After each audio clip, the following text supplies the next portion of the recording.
This is Lewis Hart for Boxing Social in association with Empire Fight Store. Delighted as always to be joined with Adam Smith on a Monday morning, but it's even better when we witness what we did on Saturday night. Yeah, as you said, a busy weekend for you, but how's things? How are you? Yeah, very good, thanks. I did have a busy weekend. I wasn't in Riyadh. I was alongside some sporting greatness. You know, I love sports. I love sportsmen and women. They adorn my walls. And two that did when I was a kid were Alex Hurricane Higgins and Jimmy White. And Hurricane Higgins, of course, no longer with us, unfortunately, but Jimmy is. And I spent an afternoon with Jimmy White, with Adrian Lewis, one of my mates from the darts world, and George Groves. We had a lot of fun down in Butlins at a sporting Sports Stars Stories events, which was great fun. And then I spent the day yesterday with George Groves up with Paul Booth at an afternoon event in Preston, which was great fun as well. So a couple of days with George. He said he's probably sick of the sight of me, but we live near each other, and he's a great guy, and yeah, fantastic story, obviously. So had a lot of fun. And then in the middle of it, I was at TalkSport Studios with Johnny Fisher and Adam Cattrall, and obviously all eyes on Saturday night, which was, as you said, a great night for the sport. Lots of talking points. Don't know where to start. Do you want to start on Bivol Beterbiev? Yeah, I think I think the best what we'll probably do, we'll start at the top of the card and probably trickle its way down. So yeah, Bivol Beterbiev, a great fight. And it's not with that, it's controversy obviously at the end with the scoring. And obviously we'll touch on, but yeah, just two elite fighters, as you definitely second. It was a great fight. Really enjoyed it from start to finish. It wasn't a classic. I don't think it's one of those that's going to go down in history like the Barrera Moraleses or the Castillo Corraleses, or the fights that were just had those incredible moments of excitement and unpredictability. But as an elite fight, watching two great technicians, it was beautiful, and I love that. I actually don't think either of them were at the top of their game, and I think both of them said that afterwards. Probably that respect for each other, but it did blend well. It was just captivating. You couldn't take your eyes off it. It was high-class chess, and for me, I thought Bivol boxed beautifully. I thought he boxed really well in the first 4 rounds of the fight, whether it was 4-0 or 3-1, or maybe he scored one even, but he was certainly got his foothold in the fight. And I thought Beterbiev was slow out the blocks. He sometimes is, but he looked flat-footed. And then he came back and had the success, particularly to the body. I thought he was really good and aggressive. He was winning the last parts of rounds as well, so may well have been catching the eyes of the judges that way. But then again, I think Bivol had his moments, and then Beterbiev at the end, it was a seesaw. It was a close fight. It was a hard fight, and it was a tough fight to score. But I definitely thought that Dmitry Bivol won the fight. At the end, actually, I was scoring for Boxing News, and I looked at my scorecard, because you had the 10-9s in, and I scored one evening, and I looked at the end, and a couple of the guys, I think Rob Tebbett and Ben Faruqi, had scored it for Beterbiev, and then a couple of draws. And mine said 115, 115. I thought, I didn't score a draw. I thought maybe I did. And I looked back at it, and I actually pressed the button for one, wrong way round with the pictures. Oh. So I actually scored it, but it was I had Bivol winning by a round, and I think he deserved it. A draw is fine in my book. It wasn't a robbery, but I thought the wrong guy went home with the treasure, particularly the 116, 112 card. And I know Eddie's gone mad about it and said the judge should never judge, and there's high emotions, obviously, and Dmitry and Artur are so respectful that they're not going to get into that. But for me, obviously, that was a weird one. When the fight was being announced, the draw and then the 106, 112, I don't think I was alone in thinking that Bivol had won it. I think Matt Macklin thought that. I think Dave Cole had Bivol quite a lot up. Eddie was saying everyone at ringside. I wasn't there. But I know Johnny Fisher in the studio had Bivol up by a couple. And Adam and I were, it was either that or Bivol. And as I said, I looked at my card and said it was a draw, but actually I placed one of the buttons, I think it was around 9 or 10, in the wrong way, and it was a Bivol round. So it was, I think it was by a point or 2 points. Bivol would be the right result for me. I would take a draw, but Beterbiev winning, I felt a little uncomfortable. Although Gareth A. Davis and Spencer Oliver out there, and all the TalkSport team were on the ground, were all thought Beterbiev won. So it's a bit subjective. It's sort of what you like. I don't think it's that daylight robbery that we've seen before. And I think that card of 106 and 112 was not right at all. But I think it was just a very good fight, and I just felt gutted for Dmitry Bivol at the end. I thought he won it. If not, there should have been a draw. Whatever happens, they've got to run it again. I wanted it to go on, actually, Lewis. I wanted it to be 13, 14, 15. I wanted an old-fashioned team rounder. I was enjoying it so much. But yeah, I think Bivol was always going to come under fire at times, and Beterbiev did have his successes, and there were moments where he really looked like his old self, but only moments. I don't know whether that's because he's 39, but then again, he was coming on really strong at the end of it, and how he does that, I mean, he deserves so much credit, Beterbiev. I've always been more of a Bivol admirer, just because of his pure boxing, his IQ, his ring intelligence. But look, I'll be the first to say if I thought Beterbiev won the fight, I just didn't. Yeah, I was going to say that, and I think a lot of the consensus of the fight that the fight was won with Beterbiev with rounds 10, 11, 12. And I get it's an easy thing to say, but do you think Bivol will look back and kick himself a little bit with the fact of he sort of didn't step. I know he's probably knackered and tired, but do you think he'll kick himself looking the way he finished the fight? You remember De La Hoya Trinidad, when De La Hoya was just marking off the rounds, and then Trinidad came back at the end, and some of those cards were odd, and I think they do. Yeah, you box for a long time, you're going to get tired. Henry Turner did it the other night at a British title fight against Jack Rafferty. He boxed absolutely incredible. I don't know if you saw that one, but for 7 rounds, he was just phenomenal. But he couldn't keep it going. And I think Bivol was always going to find that at some stage Beterbiev was going to hunt him down and just be physically so much stronger. And the guy that had been an amateur heavyweight, and Bivol was much lighter, and that had always been the case. And physically, yeah, obviously Beterbiev was going to do that, and he kept the stamina, and fair play to his fitness and his training. It was terrific. He came on very strong. Will Bivol kick himself? I don't know. I thought he matched Beterbiev sometimes with those combinations. I think if he hadn't done that, if he just stuck to his jab and the odds of single shots and movement and the defense, which the defense there was fantastic from Bivol. I thought a lot hit the arms and the gloves. But body, he did get through Beterbiev, but yeah, I don't know. Maybe he'd kick himself a little bit that he didn't.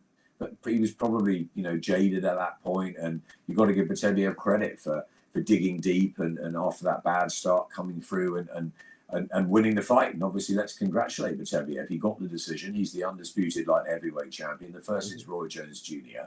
And whether you agree or don't agree with the cards, there's always going to be debate in a close fight. Artur Beterbiev is the king. He's the world light heavyweight champion. And now it's up to Bivol to come back and try and right what many people think is the wrong. But we just want to see it again. So I know Turkey walked out and said that he thought Bivol won it. So I'm sure he'll want more than anybody to put the rematch on. There's no better fight out there. There's no bigger fight. And it was such a good one that we'll see it again happily. Definitely, for sure. And I guess it's a good time to move on. And I'll move on to the chief support, Fabio Wardley, Frazer Clarke. Yeah, I don't think anyone saw it going that way. I thought it's fair to say Frazer started pretty well, landing a few decent jabs, landing a few straight shots, but then a bomb of a right hand sort of flipped the switch. And then it was sort of all she wrote after that. What was your takeaway from however long that fight lasted? Well, it was a real statement from Fabio Wardley, wasn't it? A devastating first round knockout, and Woody just catapults himself into the mix now. I wouldn't say into the sort of Martin Bakole, Zhilai Zhang, Joe Parker mix just yet, but maybe just in the sort of Chisora, Joyce type. They'll find a good heavyweight battle for him. Interesting that he's gone to Queensbury now with Frank. What a shrewd move that was. Yeah, I feel gutted for Frazer as well. So it's one of those that I worked with Frazer at Skye. We signed him, and he's a great guy. And I thought actually before the fight that with his freshness, he might squeak through. And I thought his jab would be really good. And Fabio's nose didn't look too good before the fight. But yeah, hey, how different rematches can be. We think of AJ Dubois, and could AJ beat Dubois in the rematch, or would it go the same way? But you just look at that first fight, which was nothing to choose between them, and then Fabio Wardley goes and does that. This happens in heavyweight boxing. Frazer didn't get his jab stiff enough. That was his advantage to box him and back him up pretty early. A little bit like AJ. Dubois got the centre ring, got the jab going straight away. Wardley just started strong, fresh. He caught Frazer with a couple of temple shots, which I don't think helped at all. Body shots were good too, and he just found that opening, crunched over that big looping shot, and yeah, as you said, all she wrote, and it was worrying Frazer's face, and obviously the fight was over there and then, and yeah, very difficult to watch. You know, I know the guy well, and he's a lovely guy, Frazer Clarke, but this is boxing. This is heavyweight boxing, and he'll be the first to put his hands up and say, you know, well done, Fabio Wardley. Got to dust myself down and come again. But for Wardley, what a win, what a victory. And he's a great story. And people haven't really talked about that. I'm annoyed, Lewis, that people haven't talked enough about Daniel Dubois in the aftermath of the AJ fight. A lot of it's about, will AJ come back? And I can understand that. But let's talk more about Dubois. I know he's gone off to Brazil for a few weeks on holiday. But, you know, let's not forget what he did, right? At a lower level, at a British level, let's really cheer Fabio Wardley. This is a guy that didn't have any amateur experience, white collar fighter to a Saudi player. I mean, this is fantastic. He's part of the big heavyweight brigade now. It's terrific, and he loves a fight, and he's exciting. So yeah, it's a great night for Fabio. Another good win for George and Frank, who were very excited afterwards. My heart goes out to Frazer Clarke, but he'll rebuild, and he's an honest man, and he'll accept it, and he'll come back from it. It's a tough one to come back from, but he will. Just touching on Fabio there, and you mentioned about his experience, and I was on a Twitter space yesterday speaking to a few guys, and the point I was trying to make, and I think it shows in the heavyweight division, experience isn't always the key thing, especially if you've got athleticism, and you've got punch power like Fabio does. Do you think it's time sort of people sort of don't really like credit what he does as a professional, because Frazer's someone who had like heavy experience over Fabio, and you know I only had the life and death of him, but he knocked him out in the first round, knocked out David Adelaide, knocked out Nathan Gorman. So it's time to, I guess, give him his flowers as he is as a professional. He is what he is, right? Yeah. And he's also improved. I mean, some of those body shots, the punches he was putting together for the finish, were European, maybe even world class. It was a fantastic heavyweight performance by Fabio Wardley. Yes, Frazer Clarke, okay, unbeaten till then. Maybe not the level of some of the others, but as you said, an amateur he was, Olympic bronze and long time pedigree. And Frazer really believed he'd win, and so did a lot of people. So I think it's a great win for Fabio. And yeah, he's learned the art of boxing a little bit better, obviously, fight by fight, but he is what he is. He's a tough, strong, hard man. You know, Bacoli's another in that sort of guise, I suppose. Maybe a little bit more cultured, but yeah, I think you enjoy him for what he is. Joe Parker's a boxer. Tyson Fury's a boxer. Alexander Usyk is. AJ's a bit of a mix. Wilder was a puncher. Yeah. Everyone's got their strengths. And Fabio Wardley is a tough, hard man who doesn't know when to stop coming at you. He's got big punches. He's got a great chin. He's a heavyweight to be feared. He really is. And you know, it's a little bit of a throwback type, but someone who's had no amateur experience, it's mind-boggling. I think it's an incredible story, and he's a great guy. I did just want to jump a little bit ahead and get your thoughts on something, Adam. Ben Whittaker, Liam Cameron. I think that's one of the main talking points of Saturday night's fights. Obviously, a bit of a freak ending. I don't think everyone's ever seen that. Something you'd really see in the WWE with them getting thrown both over the ropes. But yeah, a lot has come of that. I guess just touching on that situation with them falling over the ropes, and obviously Whittaker being unable to continue. It's drawn a lot of people to conclusions with Whittaker. It'd be like, you know, he looked for a way out and this and that. What was your main takeaway from what you saw there? Well, it was a bizarre one, wasn't it? Ben Whittaker and Liam Cameron. Ben going over the top rope, the pair of them, WWE style. You just never know what's going to happen next in boxing. I thought Ben Whittaker would beat Liam Cameron fairly comfortably. Liam, a great story himself. We're talking about tales like Fabio Wardley and where people have come from. What Liam's come through to battle demons and get back in the ring is so admirable. And I'm a massive fan of Liam Cameron. I did think Ben would win beforehand, just with the talent and the freshness. But yeah, they're pushing him quickly and they're pushing him hard, and it's tough because he is the guy that is the showman. He has got the huge social media following. He's the next, in quotes, big star. But and we thought that at Skye. That's why we took him on. And he's he's great. He's a wonderful attraction and an entertainment. And, you know, there's flashes of what Nassim Hamid and Chris Eubank used to do. And it's great. But ultimately, you're a fighter and you've got to fight. And I think that it was getting tough. And I think I'd like to have seen what would have happened next. It was really interesting. It was becoming a bit of a gut check for him. And then you get the fall and the injury. Now, I don't like kicking fighters when they're down. A lot of people are saying that it's controversial. Was he really hurt, etc. I don't want to get into that. I think every fighter is brave enough to get in the ring. I'm not. You and I sit here watching them and we commentate and people criticize all the time. I don't like leveling stuff at fighters. It's like about quitting. You know, do you think fighters quit? I think if fighters want to say that about other fighters, that's fair enough. But I think it's a really hard word to use, and I think it's a really difficult one if you know you're feigning an injury or something like that. He fell from the top rope, right? It couldn't have been pleasant. He's gone to hospital. Obviously something is wrong. Okay, so let's just let him recover. Let's let him come back. The most important thing for me is not getting on Ben Whittaker's back and saying, was he this, was he that? Ben Whittaker is a very talented fighter who's got a huge future ahead of him. And it's one fight. He'll go again, and so will Liam Cameron. I can see how Liam's disappointed, but at the end of the day, they ruled it a draw. Everyone moves on. Ben goes back to sort himself out. He'll get fit again, and they should have a rematch. That's you know, it's a bit like Bivol and Beterbiev at the top, a bit like AJ Dubois. Whether that's the right rematch, but you know, people want to see the rematch. And people want to see this again. They want to see whether Ben can get through Liam Cameron, and Liam will be really confident from it. And Ben is got his siding skills, and I think he's a fantastic fighter who, if brought through in the right way, I think, you know, can go to the very top, like he did as an amateur.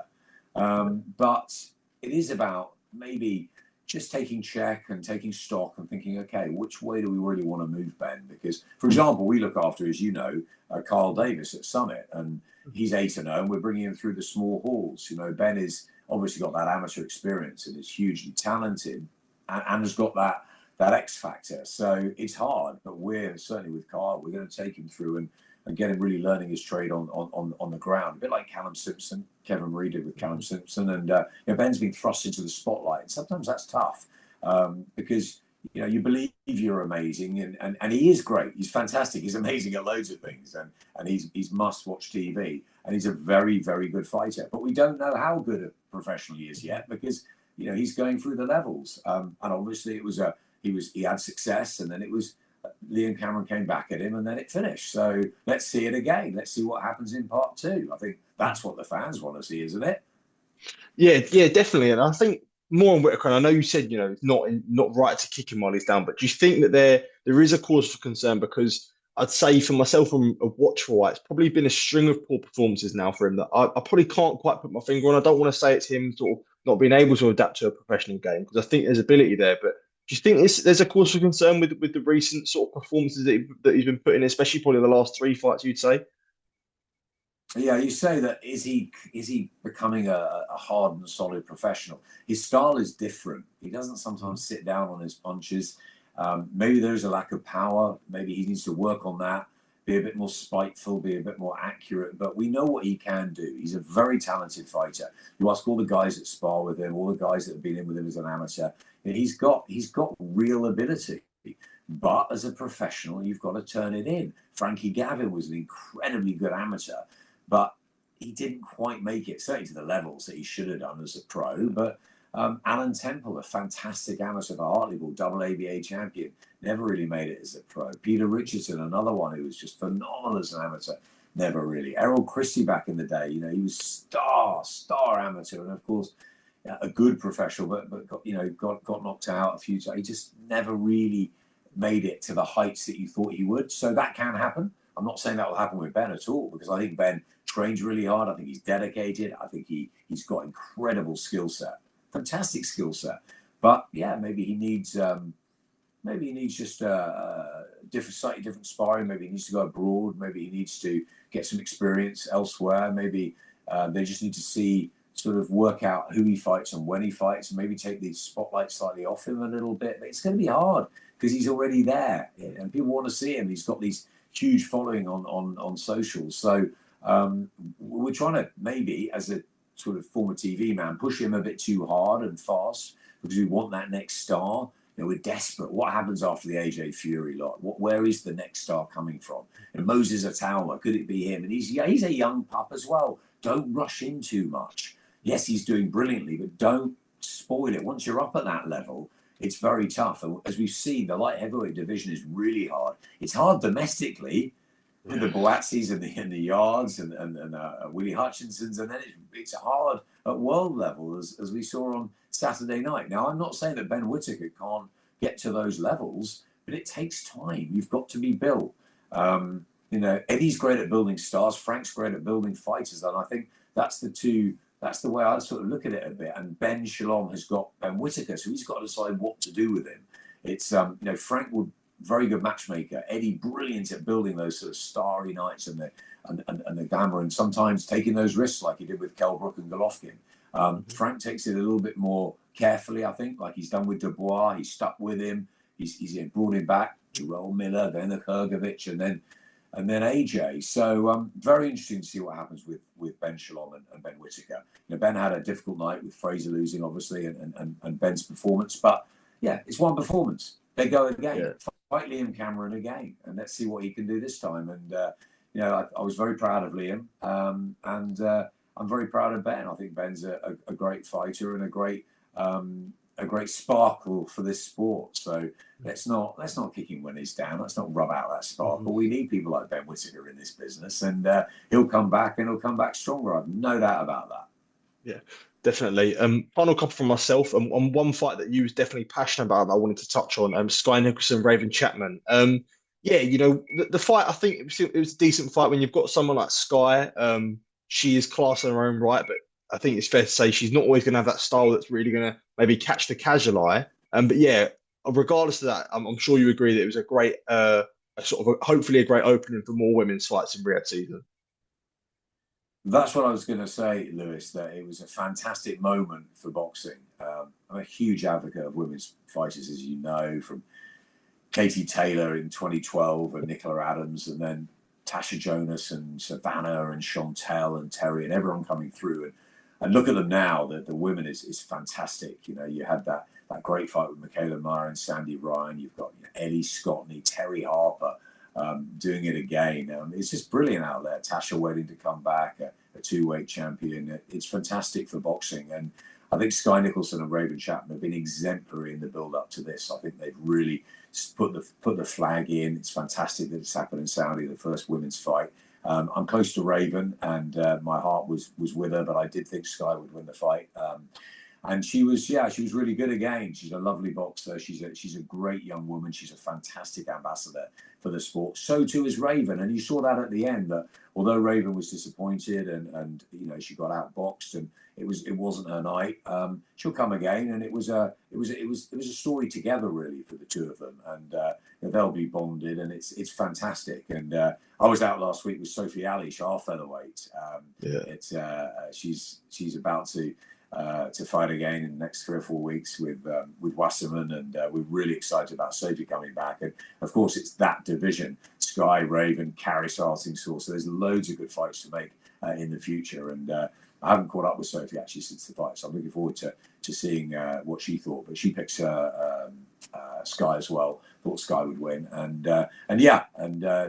Skye's fantastic for the sport. So yeah, hard luck to Raven, but she played her part, and she'll come again. And yeah, I think, as you said, it is an opening now, and I'd like to see many more women fight out there. I know Tasha's got a couple of fights left. She was out there supporting Jack Massey and being there, so maybe that's one to think about. But I'd like to see more of the women get out there, definitely.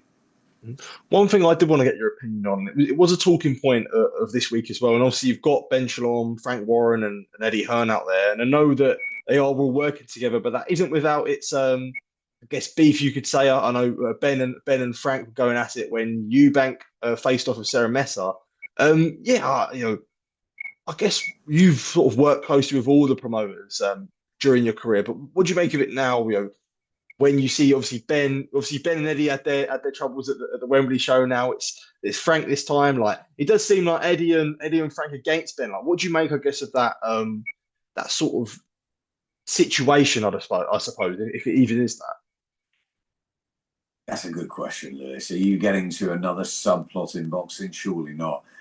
These things are there to make us intrigued, aren't they? I mean, the whole thing is bizarre. You know, going to the press conference, probably this time last year, when AJ and Wilder were on the same card in Saudi. AJ fought Vallon and Wilder fought Parker, and the press conference in London. And I was still really ill at the time, but I wanted to go just to see Frank and Eddie sort of formally meet up for the first time. And the whole thing's crazy. You know, I've worked with all of them. There's been so much mud slung from both sides, so much I never want to see that person, I never want to work with him, and all of that. But actually, Turkey Al-Sheikh has got them together, and it's fantastic to see. And I think Spencer Brown's helped, and I think George Warren's helped, and I think Frank Smith's helped.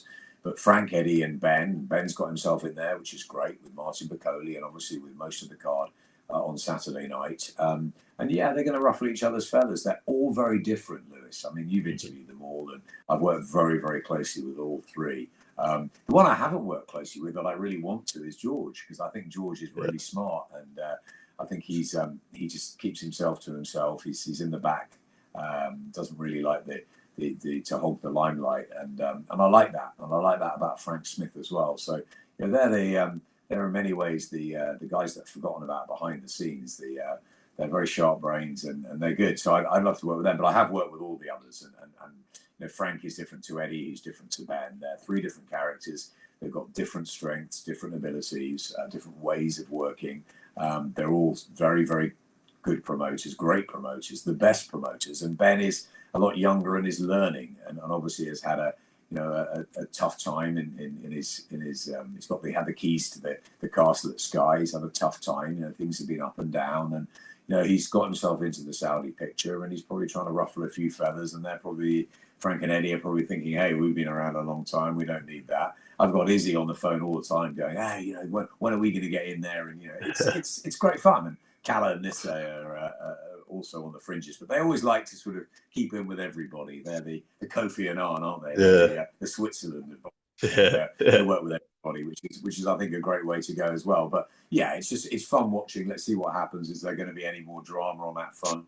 You know, how are their shows going to be back home? Obviously, Boxer have got a show this weekend with Adam Azim. We've got Jack Catchell next week. You know, the shows go on back home, and I think it's really important that we concentrate on those as well as Saudi. You know, the British grassroots and the British big shows as well. The Saudi shows are fantastic. Riyadh season in November is brilliant. The Latino night, obviously Usyk and Fury, and then whatever we get in February, it's dreamy stuff. And Turkey bringing all the promoters together is fabulous. And they all have to get on to an extent, even if they don't get on, if you see what I'm saying. And then they come back, and then they become, you know, rivals again, and they put their own shows on. But the most important thing, Lewis, and I say this, I think, in every interview, is if the fighters are getting well paid and are busy, and fans are getting rewarded for paying their hard-earned money to watch the best fights, then we're in a good place. And that's what's happening at the moment on the whole. Yes, you complain about this and that. You can say, why is he doing that? Why is he not fighting? There'll always be that in boxing. You know, could Ben Whittaker have carried on? What happened to Frazer Clarke? Why didn't, you know, there's all these things. Everyone can say that. You know, why did Bivol not win?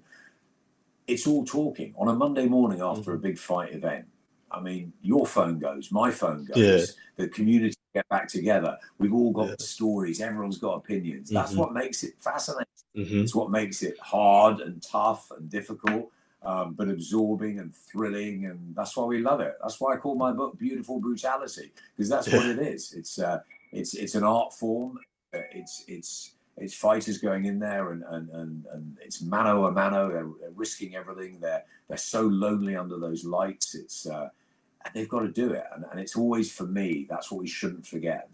Right at the heart of it all are the fighters. And so long as the fighters are getting their money, and as long as the fighters are getting their careers going, and they're not forgotten if they lose a fight, whatever. Because in MMA, which I've dipped my toes into a little bit, it doesn't matter if you lose, you come back and you do it again. So people writing AJ off or writing Frazer Clarke off, I mean, come on, they're fighters. You're going to lose. It's how you come back. It's how you dust yourself down. It's how you deal with defeat. That's what makes you. Look at Liam Cameron.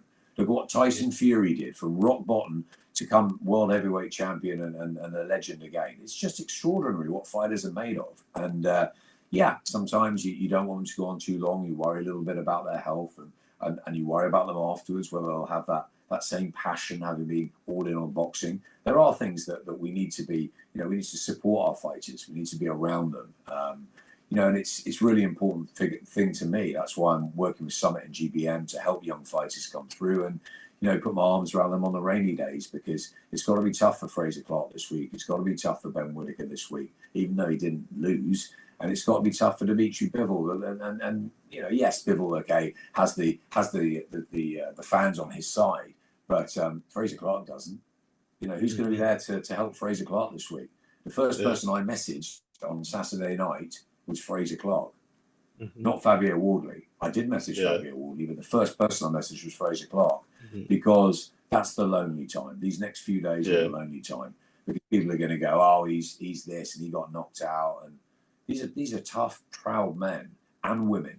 Raven's going to be hurting this week as well. She'll be very proud of what she did and first in Saudi and all of that, but she'll be hurting.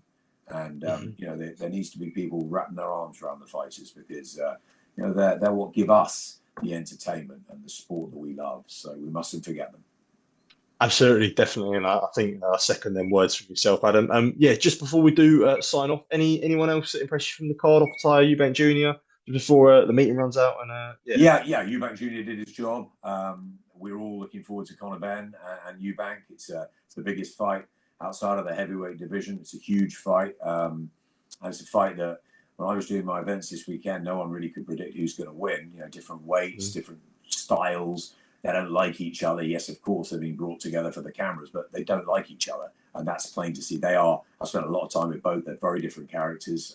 I can't wait to see it. And I hope that it all sorts out with Conor and the board and wherever it is. I imagine it'll be Saudi in February, but wherever it is, we're all going to be watching it, because it's it's got that sort of, it's got the Ben Eubank feel of old. It's got the Fox Rose feel. It's got the who's good, whose side are you on? Do you like the sort of flash, sort of slightly arrogant, I suppose, or certainly caricature? He's in it for the money, Chris, no doubt about it, and very intelligent guy. And Conor Benn, intelligent in his own way, street intelligence, says it as it is. There's no fighter that pours his heart out more than Conor Benn. I love watching him. He's infectious to be around. And I just think the build-up will be brilliant. We've had it once before. It was aborted at the final hurdle, and with all of that and the difficulties Conor Benn's gone through, and Chris Eubank not having that big fight and losing to Liam Smith and then beating Smith and then waiting around and don't quite know where he's going to go. There's only one direction Chris Eubank Jr. is going in, and that's Conor Benn. So I can't wait for that. Jai Pattaya, massive admirer of Jai. I think he was brilliant the other night. I thought he showed the levels. Jack Massey, brave. Great corner stoppage from Joe.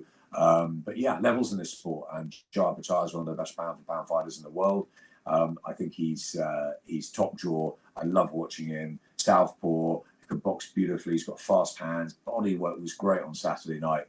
And another great guy. I stood with him on the Talksport platform for when Bivol fought on the 5v5, and he said that he'd come over to Saudi to watch Bivol. That's what a boxing fan Jai Pattaya is. Isn't it great? And a great fighter. Brilliant. And could he follow Usyk? Could he move up? That's the interesting thing. Of course, we want to see him against the winner of Bill and Smith in November, and we want to see those unifications. But the big question mark is, will he go up and try and do an Usyk? Absolutely. That's all questions that will definitely be answered hopefully soon. Adam, as always, a pleasure to be catching up with you. It's always good to be speaking to you on a Monday after some massive fights. And it was always good getting your thoughts and your 2 pence. So as always, mate, I do appreciate your time and appreciate you taking time to speak. And it won't be too long since catching up again. Appreciate it, mate. Thank you. Cheers, Lewis. Take care, mate. Have a good day. Thank you. Top